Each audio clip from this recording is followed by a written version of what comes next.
નમસ્કાર, VTV digital ઉપર તમારું સ્વાગત છે અને હું છું આપણો દોસ્ત કરણ ચડોતરા. તારીખ 7 અને 8 એપ્રિલે ગુજરાતમાં રાષ્ટ્રીય કોંગ્રેસનું અધિવેશન છે. જો કે આ સમાચાર કદાચ તમારા સુધી પહોંચી ગયા હશે. હવે વર્ષો પહેલા પણ આ જ રીતનાનું અધિવેશન કોંગ્રેસ દ્વારા ગુજરાતમાં કરવામાં આવ્યું હતું, ભાવનગરમાં કરવામાં આવ્યું હતું. હવે એમાં જવાહરલાલ નહેરુ પણ આવ્યા હતા અને ઘણી ચર્ચાઓ પણ થઈ હતી. ફરી એકવાર આ જ પ્રકારનું રાષ્ટ્રીય અધિવેશન કોંગ્રેસ દ્વારા ગુજરાતના અમદાવાદમાં કરવામાં આવી રહ્યું છે. પરંતુ પ્રશ્ન એ થાય છે કે શું આનાથી ફરક પડશે? શું આનાથી ગુજરાતમાં કોંગ્રેસની સત્તા આવશે? આ બધી જ ચર્ચા કરવા માટે અત્યારે આપણી સાથે જગદીશ મહેતા સર જોડાઈ ચુક્યા છે. જગદીશભાઈ, વીટીવી ડિજિટલ સાથે જોડાવા બદલ આપનો ખૂબ ખૂબ આભાર. પહેલો પ્રશ્ન જ પૂછી લઈશ કે શું જરૂર પડી? ખબર જ છે કે અત્યાર સુધી તો સત્તા હાથમાં નથી આવી ગુજરાતમાં, તો પછી ફરીથી એકવાર ગુજરાતમાં અધિવેશન રાખવાનું કારણ? જુઓ, वादे अक्सर टूट जाते हैं, कोशिशें कामयाब रह जाती हैं. મહેનત કરવામાં શું જાય? ગુજરાત તો દૂધણી ગાય છે. આર્થિક રીતે પણ પેલા દેશમાં પંજાબ નામનું રાજ્ય હતું જે સૌથી સમૃદ્ધ રાજ્ય ગણાતું હતું. આજે સમૃદ્ધ તો છે પણ એને બે પ્રકારના કાટ લાગી ગયેલા છે. એક કાટનું નામ છે ડ્રગ્સ, બીજા કાટનું નામ છે ખાલિસ્તાનવાદની ચળવળ. એટલે પંજાબ જે છે શાંત નથી, સુખી છે પણ શાંત નથી. ગુજરાત શાંત અને સુખી બેય છે. અને ત્રીજું આશાસ્પદ પણ છે. કોંગ્રેસનું જે 8 અને 9 તારીખે અધિવેશન મળે છે એ આ શાંત અને સુખ એ સ્વતઃ એટલે કે પક્ષને પણ મળે, કોંગ્રેસને, એના માટે મળી રહ્યું છે. કારોબારીની બેઠક એની અલગ અલગ જગ્યાએ મળતી રહે છે. પણ ગુજરાતનું આ વખતનું અધિવેશન કોંગ્રેસના પ્રવક્તાના કહેવા પ્રમાણે બિલકુલ ઐતિહાસિક અને નવા આયામો સાથેનું બની રહેશે, આવો એનો દાવો છે. પછી તો પડશે એવા દેવાશે. પણ અત્યારે જે કોંગ્રેસના પ્રવક્તાઓ કહી રહ્યા છે એ શું છે? એનું એમ કહેવાનું છે કે અત્યાર સુધી કોંગ્રેસ જે છે એમાં શું પદ્ધતિ શું હતી? કોઈ પણ ઉમેદવારનું નામ પસંદ કરવું હોય તો હાઈકમાન્ડ પસંદ કરતો દિલ્હીથી. કોને ધારાસભાની ટિકિટ આપવી, કોને જિલ્લાના પ્રમુખ બનાવવા, કોને તાલુકા પ્રમુખ બનાવવા, મહાનગરપાલિકામાં મેયર કોણ થશે, કોને ચૂંટણી લડાવવી, કોણ ચહેરો બનશે, બધું જ એ હાઈકમાન્ડ એટલે કે દિલ્હીથી નક્કી થતું હતું. આ વખતે કોંગ્રેસના પ્રવક્તા પવન ખેરાના કહેવા પ્રમાણે એણે એમ કીધું કે અમે જયારે હવે ગુજરાતમાં કરી રહ્યા છે કારોબારીનું બેઠક, એ પછી અમે એક નવો ચીલો પાડવાના છીએ. અને નવો ચીલો શું છે કે અમે જિલ્લાના પ્રમુખો, જિલ્લાના મહામંત્રી અને ગુજરાતના પ્રભારી, આ લોકોને ભયંકર સત્તા આપવાના કે ભાઈ જિલ્લાનું એટલે ધારાસભાનું કોને ટિકિટ આપીએ પણ જિલ્લા સ્તરેથી તાલુકા સ્તરેથી નામ આવે અને અમે લોકો એને ટિકિટ આપીએ. એમ ઉપરથી હાઈકમાન્ડ ગોઠવી દે તેમ નહીં. તમે લોકો જેને કહો તમે ત્યાંથી નક્કી કરો જિલ્લા તાલુકામાં તમે, અને તમે એક નામ 3-4 નામ ફાઇનલ કરો. એ 3-4 નામ અમને મોકલો અને એમાં મોટા ભાગનું તમારી જે ટીક હશે કે ભાઈ પહેલો નંબર આ, બીજો નંબર આ, ત્રીજો નંબર આ, એમાંથી અમે તમને કહીએ કે ભાઈ ઓકે ફલાણાભાઈને ટિકિટ આપો.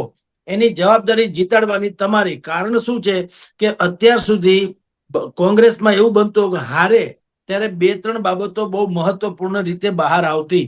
નંબર 1 કે અમારે ત્યાં જૂથવાદ છે. નંબર 2 અમારી પાસે ફંડ ઓછું છે.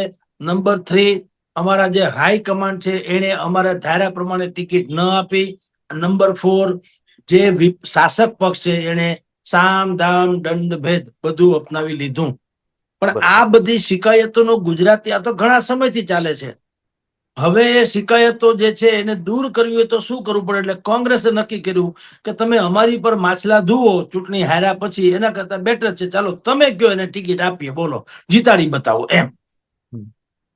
એટલે જે સાબરમતીના તટ ઉપર 8મી અને 9મી એપ્રિલે અમદાવાદમાં કોંગ્રેસનું જે રાષ્ટ્રીય અધિવેશન મળવાનું છે, એની અગર કોઈ બહેતરીન હાઇલાઇટ્સ હોય તો એ આ છે કે સ્થાનિક લેવલના નેતાઓને વધુ સત્તા આપવામાં આવશે. જી, એવું કહી શકાય કે ભાજપની રણનીતિ અપનાવી રહી છે કોંગ્રેસ? હા બિલકુલ. એ તો એના પ્રવક્તા મનીષ દોશી જે છે ગુજરાતના કોંગ્રેસના પ્રવક્તા, એણે પણ આમ ભાજપનું નામ ન લીધું, પણ વાત તો એવી જ કરી કે અમે લોકો ગુજરાતમાં નવા પ્રકારની રાજનીતિની અમે લોકો પહેલ કરીશું અને અમે ગુજરાતને અમારું પોલિટિકલી લેબોરેટરી બનાવવાની કોશિશ કરીશું, જે કે ભારતીય જનતા પાર્ટી બનાવી ચૂકી છે. એટલે બરાબર 100% વાત તો એ જ છે.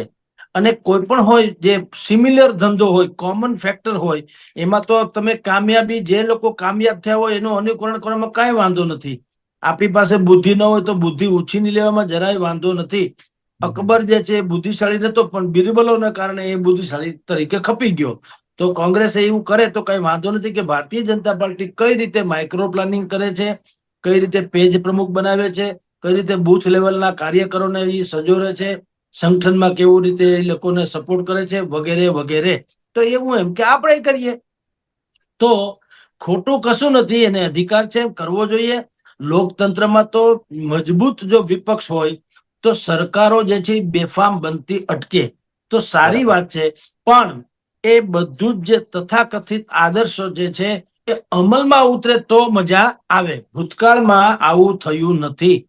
હમ રાહુલ ગાંધી પેલા જયારે શરૂઆતમાં આવ્યા ત્યારે એને એમ કીધું હતું કે કોંગ્રેસમાં પ્રોબ્લેમ શું છે કે જે રેસના ઘોડા કહી શકાય, તેજીલા તોખાર જેવા, એ ઘોડા જે છે એ લગ્નની બગીમાં બાંધી દેવામાં આવ્યા છે અને લગ્નની બગીમાં જ શોભે એવા ઘોડા એમ કે રેસના મેદાનમાં છે.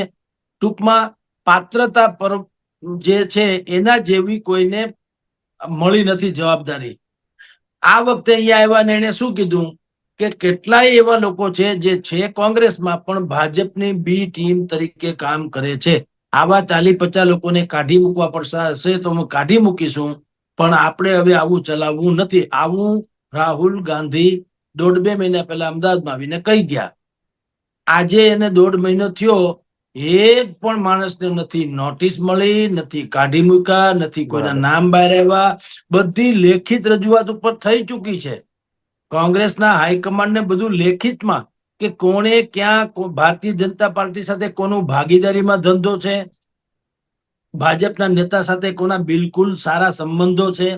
બરાબર ભાજપના નેતાની હારે સારા સંબંધ હોવાને કારણે કેટલાક અપરાધ જે ઘટના બની હતી એમાંથી પણ બુદ્ધિપૂર્વક કેટલાક લોકોના નામ કઢાવી નાખવામાં આવ્યા છે. કોંગ્રેસે ભાજપના નામ કઢાવી નાખ્યા. એટલે હમ આવી બધી બાબતોની ત્યાં રજૂઆત થઈ ચૂકી છે. અમદાવાદના 3-4 જણાના નામ છે, રાજકોટના નામ છે, બધાના છે, પણ હજી સુધી એક્શન ક્યાંય લેવામાં આવ્યું નથી. એટલે જો આમને આમ રે, જેમ કે રાહુલ ગાંધી બોલી ગયા પછી પણ કઈ થયું નહીં, અહીંયા લેખિતમાં રજૂઆત થઈ પછી પણ કઈ થયું નહીં, આટલી ચૂંટણી હાર્યા પછી પણ કઈ થયું નહીં આત્મમંથનના નામે, એવી રીતે કઈ થવાનું જ ન હોય તો આવા એક નહીં 50 અધિવેશન કરે તો પણ કાંઈ અર્થ સરશે નહીં. ખરેખર જો કોંગ્રેસને જીતવું હોય ગુજરાતમાં હમ તો હમ સૌથી પહેલા તો 2-3 વસ્તુ મહત્વની જે છે એને ધ્યાનમાં લેવી ઘટે. નંબર 1, સૌથી વધુ જે છે એ એનું હાઈકમાન્ડ પોતે જ એક સમસ્યા છે. બરાબર અને એટલા માટે તમે સમાધાનનો કોઈ હિસ્સો નથી તો તમે સ્વયં એક સમસ્યા જુઓ. તમને ખબર હોવી જોઈએ તમારામાં દુર્ગુણ શું છે અને દુર્ગુણ દૂર કરવાની તત્પરતા હોવી જોઈએ. કોંગ્રેસની જે સેક્યુલરિઝમની એની પોતીકી જે વ્યાખ્યા છે જે ખોટી છે, કોઈને ગળે ઉતરે નહીં એવી. કારણ કે સેક્યુલરનો અર્થ તો સર્વધર્મ સમભાવ આદર એવો થાય. સેક્યુલરનો અર્થ કટ્ટરવાદી હિન્દુને વિરોધ અને કટ્ટરવાદી મુસ્લિમની ફેવર એવો નથી થતો. કોંગ્રેસને પ્રભુ રઘુનંદન શ્રી રામના મંદિરમાં જતા ઝાટકા વાગે અને એને જાળીવાળી ટોપી પહેરીને ઇફ્તાર પાર્ટી કરવામાં મોજ આવે, ઈ સેક્યુલરિઝમ નથી, એ મુસ્લિમ તૃષ્ટિકરણની નીતિ છે. અને સૌથી વધુ જો કોંગ્રેસનો સેટબેક સહન કરવાનો વારો જો આવતો હોય કે એનો ડ્રોબેક જો કોઈ હોય તો એ આ એની કહેવાતી ધર્મનિરપેક્ષતા છે, બોગસ, જે બિલકુલ બરાબર બધાને ખબર છે. કાળા કાગડાને કઈ ભણાવવો પડે એમ નથી.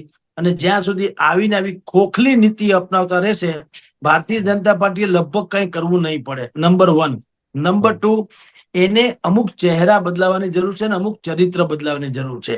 ચહેરા જે અત્યારે જેટલા લોકો અત્યારે અવેલેબલ છે ટૂંકમાં એ બધા ચહેરા યા તો દાગદાર છે યા એટલા બધા ઘીસી પીટી થઈ ગયા છે. લોકોને હવે ક્યાંક નવી વસ્તુ જોઈએ છે.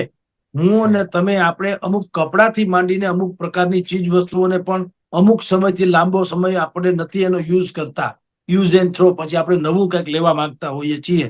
રોજ જમવાનું પણ એક ને એક વસ્તુ ચાલતી નથી, કારણ કે જેમાં વગર હાલી નહીં તો પણ. તો સાચી વાત. ભારતીય જનતા પાર્ટી જે રીતે બધા પ્રયોગો કરે છે, એમ કોંગ્રેસે પણ બધા પ્રયોગો થોડા ઘણા કરવા જોઈએ.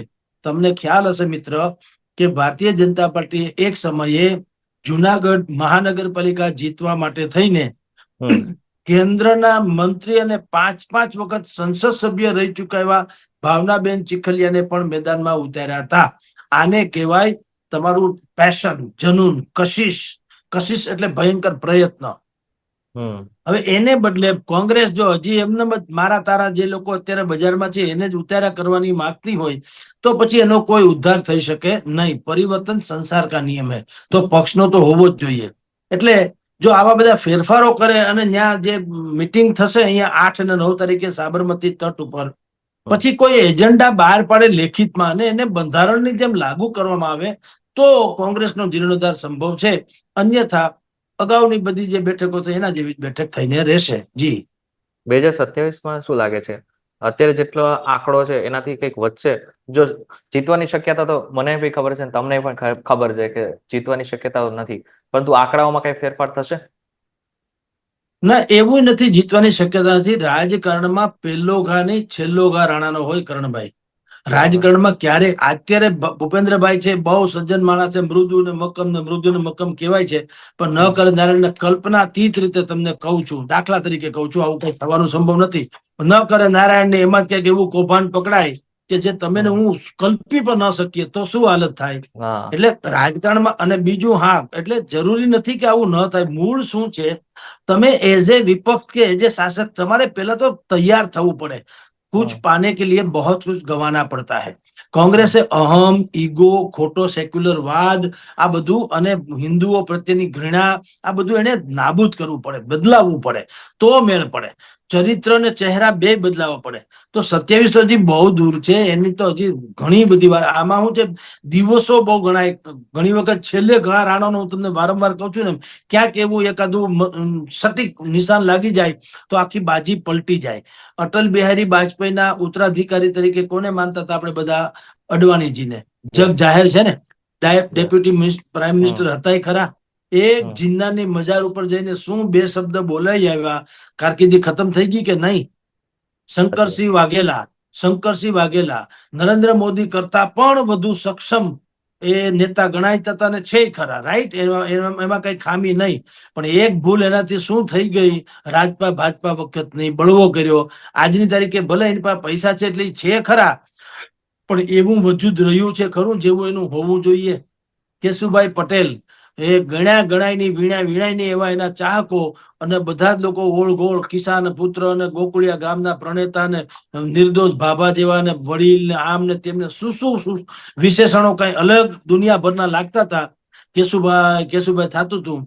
પણ જીપ એને બીજું જયારે બળવો કર્યો ને ભાઈ નરેન્દ્ર મોદીને ઢૂંઢિયો રાક્ષસ કહીને નવી પાર્ટી બનાવી, હમ શું હાલત થઈ આપણે બધા જાણીએ છીએ. પછી પાછા એ લોકો નરેન્દ્ર મોદીના કેમ્પમાં જોડાઈ ગયા. તો સવાલ એ છે કે 2027 તો બહુ દૂર છે. કોંગ્રેસે તૈયારી કરવી ચોક્કસ જોઈએ કે ગમે તે ક્ષણે ચૂંટણી આવી જાય તો પેલા તમારા બૂથ લેવલના કાર્યકરો તૈયાર કરો, તમારો એજન્ડા તૈયાર કરો, તમારી એવી બ્લુ પ્રિન્ટ તૈયાર કરો કે જનતાને ગળે ઉતરે. તમે મીડિયા ફ્રેન્ડલી રહ્યો, તમે સતત ને સતત અખબારોમાં તમે કંઈક ચમકા કરો અથવા તમારી ઘટનાક્રમને ચમકાવ્યા કરો, જનતા પાસેથી ફીડબેક મેળવો. કોઈ પણ નવા ફ્રેશ યુવાન સમર્પિત વિઝનરી એવા જે ઉમેદવારો હોય એની યાદી તૈયાર કરો અને એને લડવા માટે થઈને અત્યારથી જ એને અંદર ખાને તમે એને કહી દો કે તમે સંભવતઃ લડત માટે ઉમેદવાર તરીકે છો એમ માનીને તમે તમારી રીતે પર્સનલાઇઝ પણ તમારો સમાજ, તમારો વિસ્તાર, તમારો મીડિયા ફ્રેન્ડલી ટર્મ આ બધું કરવા માંડો. આને તૈયારી કહેવાય. એવી બધી હમ તૈયારી તમે કરો તો મેળ પડે.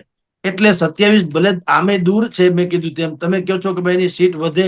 જો ટ્રીમન્ડસ ફેરફાર કરવામાં આવે તો આજની તારીખે કહું છું કરણભાઈ, અત્યારે હમ ગુજરાતમાં જે રીતે એન્ટી એસ્ટાબ્લિશમેન્ટ નામનું જનમાનસ જે પ્રવર્તી રહ્યું છે સરકાર વિરોધી મતનું, એને જો ઇન્ક્રીઝ કરતા આવડે, આ લોકોને લેતા આવડે કોંગ્રેસને, તો બહેતરીન ગોલ્ડન ચાન્સ છે. પણ એના માથા એટલા જૂથ છે પછી બરાબર. ટાણાહેર ક્યાંય નીકળવું નથી, મીડિયા ફ્રેન્ડલી રહેવું નથી, એના કોઈ કાર્યાલયો નથી, કાર્યાલય ધમધમતા નથી, કોઈ કાર્યક્રમો નથી, તો ક્યાંથી મેળ પડે? તમને જેમ સિંહ શિકાર કરવા માટે બોર્ડમાંથી બહાર નીકળે એમ મત લેતી હમ વખતે તમે બહાર નીકળો તો કોઈ શું કામ તમને મત આપે એમ. એટલે સવાલ એ છે, ઘણા બધા જીર્ણોદ્ધાર કરવાની જરૂર છે. એક એને ટેબલ પોલિટિક્સ, પેલેસ હમ પોલિટિક્સ, ઓફિસ પોલિટિક્સ, આ બધું દૂર કરવું પડે અને બિલકુલ લોકોની વચાળે જઈ અને કામ કરવું પડે, તો 2027 એનો કાંઈક મેળ પડે. જી. ચલો પ્રશ્ન પૂછી લઈશ. એવો ચહેરો કોઈ તમને લાગે છે કે જે ગુજરાતમાં છે, ગુજરાત કોંગ્રેસમાં છે, અને એને આગળ લઈને હવે જે રાષ્ટ્રીય કોંગ્રેસ છે એને આગળ વધવું જોઈએ, જેનાથી આગળના સમયમાં ફાયદો ગુજરાત કોંગ્રેસને મળે? જુઓ, કોઈ એક ચહેરો તો નહીં, પણ તમને એટલું કહી દઉં, બહુરત્ના વસુંધરા. ગુજરાતમાં કોઈ પણ સારા માણસોની કમી છે જ નહીં, સમજી લો. અહીંયા બરાબર. નરેન્દ્ર મોદી જયારે પહેલી વખત ચૂંટણી લડ્યા વિધાનસભાની ગુજરાત રાજકોટમાંથી, ત્યારે એની સામે લડવાનારા વ્યક્તિનું નામ હતું અશ્વિનભાઈ મહેતા. એ જીવન કોમર્શિયલ બેંકના ડિરેક્ટર હતા. સિટીઝન કોમર્શિયલ બેંકના ડિરેક્ટર હતા. એટલું બધું સાલસ વ્યક્તિત્વ, એટલા બહેતરીન માણસ, મહાજન જ કયો તો ચાલે.